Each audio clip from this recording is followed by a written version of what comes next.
Now joining us is Ohio gubernatorial candidate Vivek Ramaswamy. Ramaswamy, so great to see you this evening. Thank you for joining us.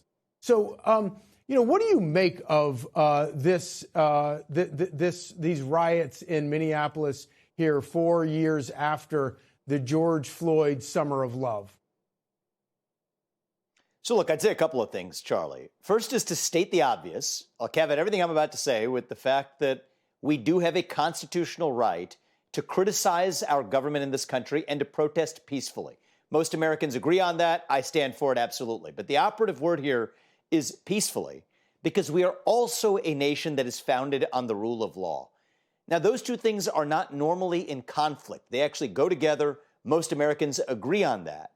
But the thing that got in the way, and let's just take a big step back here, the thing that got in the way and threw a wrench in that is over 4 years under President Biden's tenure, we had 10 plus million illegals enter this country. And in some way, it was inevitable to see the chaos that ultimately was sowed by those seeds. So this is the price we're paying for 4 years of those policies. What I will say is that what do most Americans expect? They want to see law enforcement at the federal level, at the state and local level, work collaboratively to solve that problem, instead of seeing state and local law enforcement thwart the efforts of the federal government to solve a problem that they were elected to actually deliver. And when that happens, when you have local and state law enforcement and the people, more importantly, who direct them, the political leaders at the mayoral and governor levels, people like Tim Walz, undermining that collaboration, that's really when you get chaos. And I think one of the most important lessons learned out of all of this, I say this as someone who's running for governor in my home state of Ohio, is how important state leadership now is more than ever. Look at what's happening on the streets of Minnesota. Look a few months ago what was happening in the streets of Los Angeles and California. State and local leadership now matters more than ever, especially to align on a national common sense agenda of restoring the rule of law, and that's what I stand for.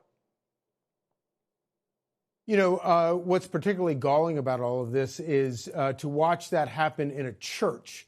That's a next level of lawlessness, I think.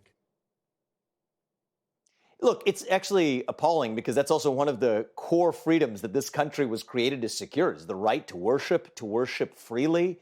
And you know what? You are free to peacefully protest, but you are not free to infringe on somebody else's ability to worship freely or express themselves freely or just live their normal life freely.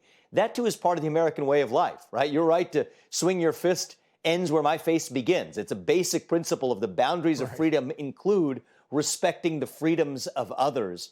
And I think that's what a lot of these far-left crusaders forget, that in the name of standing for freedom and against tyranny, they create a new kind of tyranny, for example, in that church that they raided and invaded of their own. But I'm not here to sit here and just complain about it. That part's easy.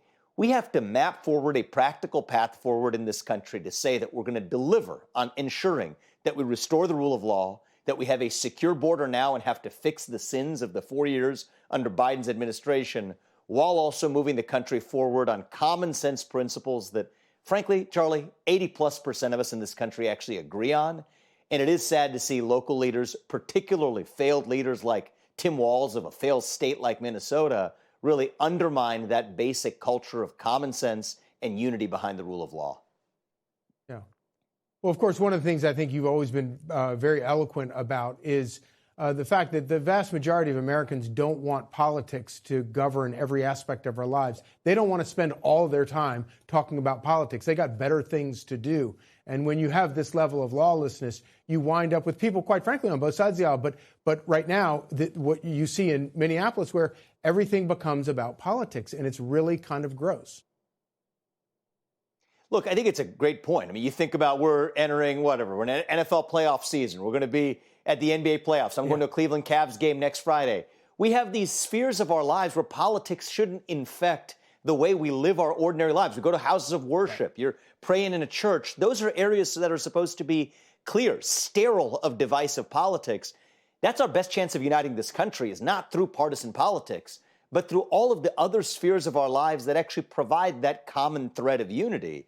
But when partisan division infects every one of those spheres of lives, particularly, perhaps most offensively, even worship or going to church on a Sunday, I think that's really when you start to pull apart the seams that hold the country together. And I do think it's up to state leaders, right? You have the federal government at one level, but it's up to state leaders to also stand for those basic principles. And I can promise people this, is we're not going to let Ohio turn into Minnesota. I want to lead on my own terms in our own state and set an example for the country of what true national unity looks like. It's not everybody agreeing on everything, but it is everyone respecting one another's rights as citizens. That's what makes us Americans. That's what brings us together. That's what we stand for. Vivek Ramaswamy, running for governor in Ohio. Thank you so much. Hey, Sean Hannity here. Hey, click here to subscribe to Fox News YouTube page and catch our hottest interviews and most compelling analysis. You will not get it anywhere else.